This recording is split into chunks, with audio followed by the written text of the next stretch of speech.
are now listening to the War Report Podcast Network. What's up, everybody? Welcome back to the College Zoo Podcast. I'm Dylan. Able to on Twitter.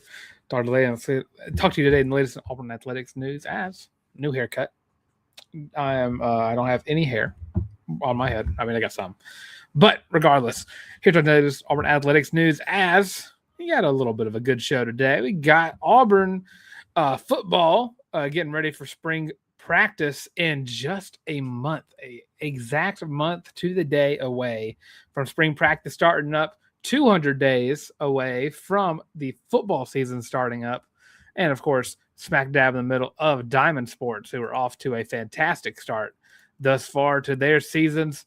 But of course, before we talk about anything, we talk about Auburn football, who, you know, Alex Golesh just got done with the press, everything yesterday at an event in Birmingham, and was asking some questions about what can we expect to see this season. And of course, that's going to be the main question everyone's going to be asking Alex Golesh throughout the entire, first off season as the coach process. And of course, with that, Golesh pretty much, he didn't I wouldn't say desperately ask, but he did say patience will be key here, saying there's a lot of changes and they've been really, really intentional. And the biggest message is we're here to work and get this thing right for everybody. And he said, be patient and let's rock and roll. Now, of course, as a longtime Auburn fan and a lifelong Auburn fan, believe me, I am well aware of the incapability of anyone who bleeds orange and blue to have the capability of patience. It's not something that runs very deep in the Auburn lore, might I add. And of course, I think that there's going to be a lot of stipulations to the hope that people have and the what people can expect to see, the expectation process of it. Again, the going rate for any football coach is you get a year to get things figured out. And then after that, you're going to be hardcore judged. It's how Hugh Freeze got away with losing to New Mexico State in year one. It's how Brian Harsin got away with how his midseason collapse in his first season. And of course, we had the spectacular first year of Gus Falzon, which of course led to national title game. So so Auburn fans, that national title in the first year feels like, a lot of fans expect that to happen.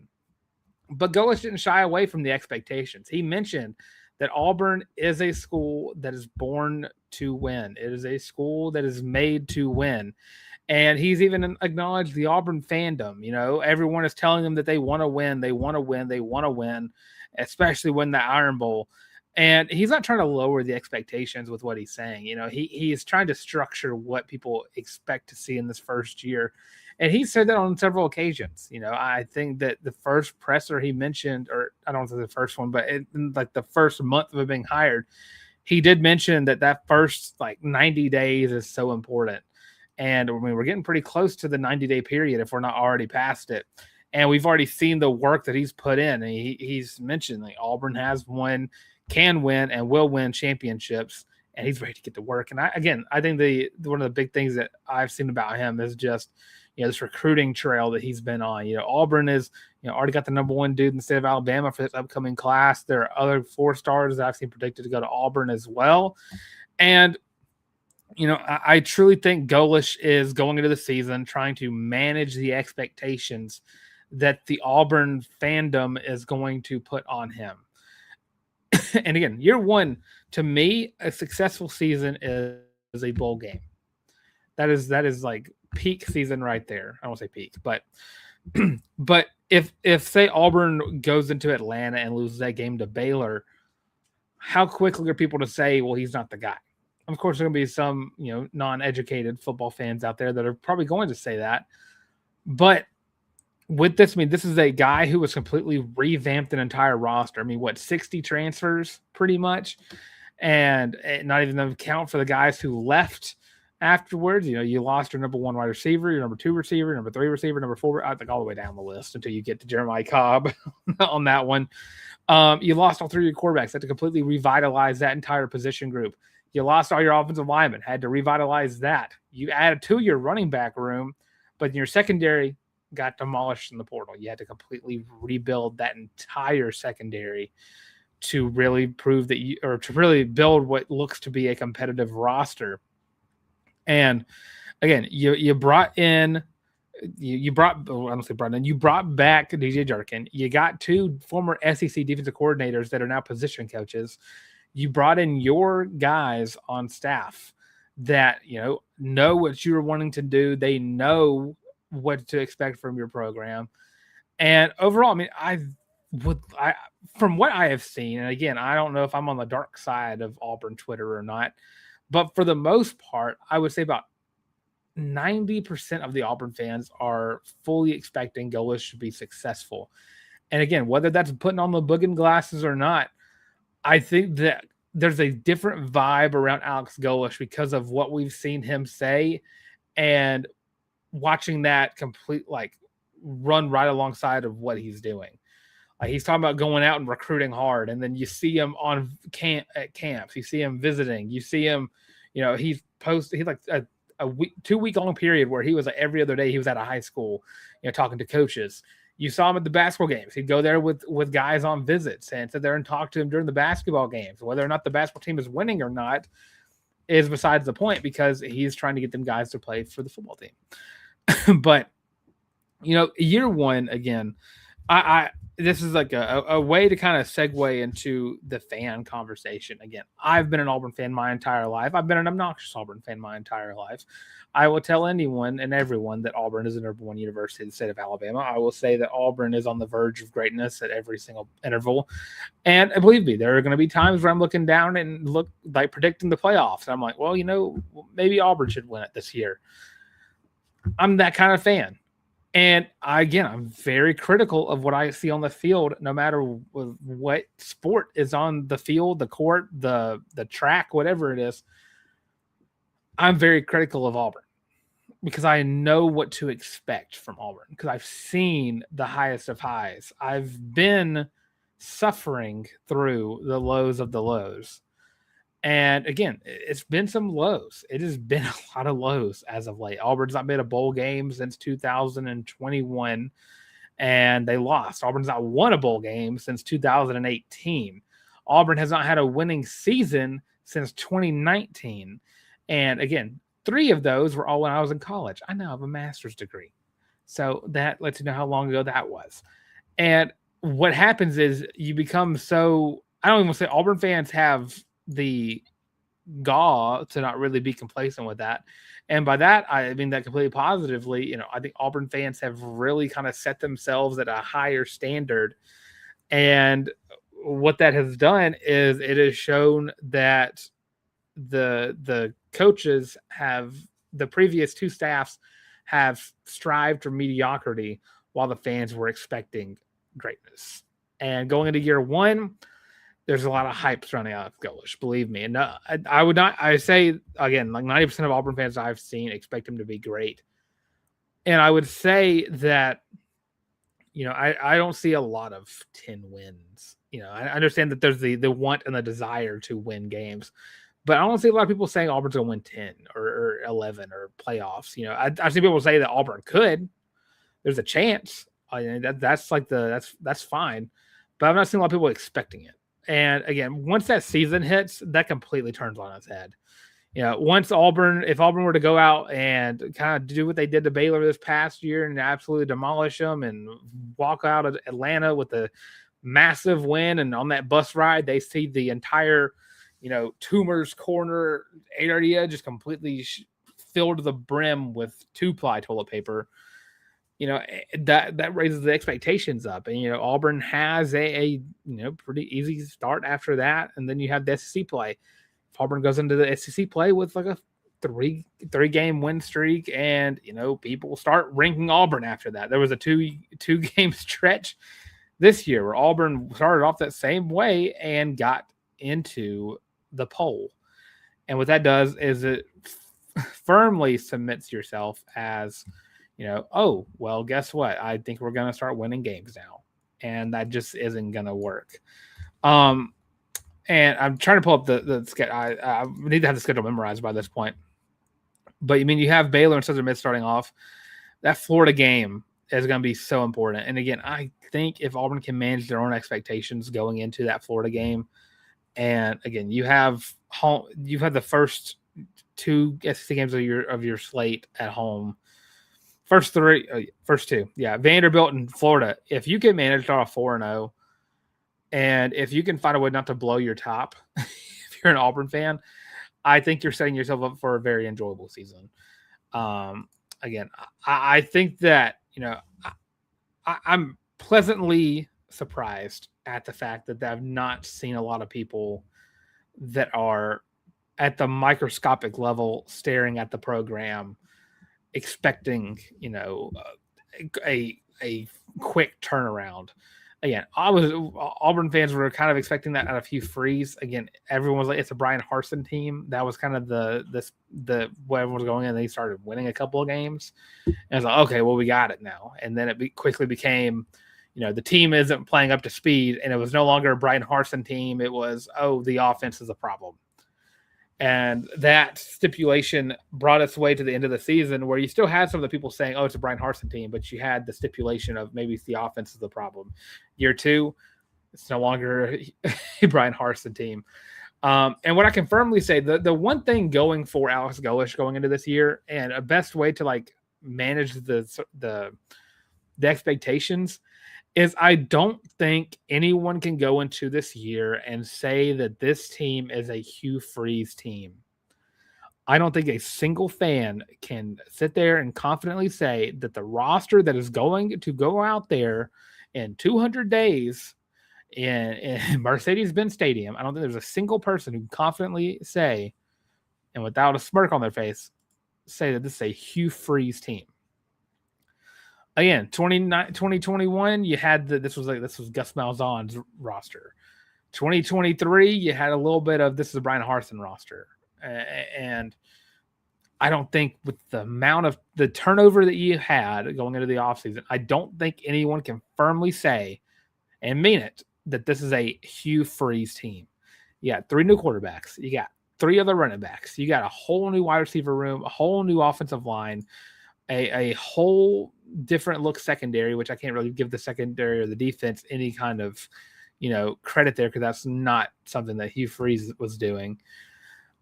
But I do really think that if Auburn can manage their own expectations going into this year and, keep a level head, you can expect to see a fun year of football. Truly. And again, Byron Brown is going to be a dog. Again, even I think that I think I saw someone say this, and I don't want to say I'm saying it myself, but he flat out is the best quarterback Auburn has brought in since Bo Nix, in the sense of just bringing him into play. And he's also the quarterback that has not, you can firmly say, I don't think he has a single question mark around his game. His coordinator saying he's the best running quarterback they've ever seen, and all of that. There are no question marks in his game. It's all about, can the team play up to his level? I think they can. But to that same extent, I'm not expecting world-breaking Auburn football this year. I'm not expecting national title-winning Auburn football teams. I'm not expecting a playoff team. I'm not even expecting SEC championship Auburn football. If I can get a solid bowl bid, believe me, I'll go into next year. I'm going to tell you Auburn's win the national title. That'll be as crazy as I get, but that's a 2027 Dylan. That is not 2026 Dylan. So 200 days, Auburn football will be back on the field taking on Baylor. And just a month, you will have spring ball. And of course, on April 18th, which is 2 months, you're going to have Auburn A-Day back in action. So again, just let me know in the comments below. What are your expectations for Auburn football in the year 2026? What are you expecting from year 1 of Alex Golesh? Are you bugging, or are you being more realistic about it? Let me know in the comments below. We're going to quick little break. Outside the break to Auburn basketball as they get ready to hopefully get back in the win column at some point this season. tomorrow versus Mississippi State. And then, of course, talking about some Auburn baseball and softball for a little bit. Then we'll get on out of here. So stay tuned, and we'll be right back. Are you tired of having to rummage through just clothes after clothes after clothes looking for something to wear? Are you tired of your friends making fun of you for your terrible fashion sense? Well, do we have the shirt for you? Go to thewarreport.com, get your laptop out and do it right now. Go to the shop and get your very own Feelin' Loopy t-shirt as well as your college loop hat, and you can get both of them for only $25 each. Plus shipping and handling, of course. But with that, now back to your regular scheduled program. And of course, get the merch on thereport.com. Go to the shop today and get your very own college loop merch. Of course, on Sports Channel, the best way to sports channel, of course, by liking the video, commenting on the video, let me know what your expectations are for Alex Golesh in year one. And of course, by subscribing to the YouTube channel, help us get to our next big milestone of 2,000 subscribers. Now, as we move on to everyone's favorite spring sport, Auburn baseball and softball off to a terrific start. Auburn baseball currently down 1-0, though, at the bottom of the first to Cincinnati. Number 5, Auburn, after their complete dismantling of Youngstown State on Saturday. Not so much on the first 2 games of that slate. Auburn pitched themselves into a win. They could not hit themselves into it. But, of course, Auburn now playing Cincinnati and have a big weekend ahead for them where they're taking on Kansas State, Florida State, and Louisville in the Amegy Bank College Baseball Series. Of course, Auburn, they're getting the hype, and they deserve it. But you're going to have to get them bats hot a lot quicker than Game 3 of a series. Not a lot of teams are going to let you hang around that long if you're not hitting the ball. Auburn baseball starting off pretty hot. Auburn softball also starting off hot. Dude, 1, 2, 3, 4, 5 games out of 5 games this past weekend for Auburn softball were run rules. All of them wins. You beat Illinois 8-0. You beat Bradley 14-3. You beat Campbell 11-3. Beat Bradley again 13-5, and you beat Binghamton 11-1. Not a single game went to 6 innings. Sadly, you didn't get to have 6 for 6 because the game got canceled due to weather for Campbell on Sunday morning, I believe it was when it was. But again, Auburn softball, they got a tough stretch ahead of them starting on Thursday at 12 p.m. CST at number 14, Oregon. They got number 9, UCLA, just a few hours after that. Friday, got BYU, and you got number 21, Washington on Saturday. Cal State Fullerton on Saturday, and then wrap it up on Sunday with Cal. And, of course, they're traveling all the way over there to Cathedral City, California, to take on the Mary Nutter Classic. This team, though, has completely blown expectations out of the water, I would say. Again, that North Florida game happened, and I came on here and I said, well, that sucked, but I expect him to pick it up, and they have ever since then, only losing a 1 game in a 10-game stretch. They are on fire. The bats are hot. Annalie Adams is awesome.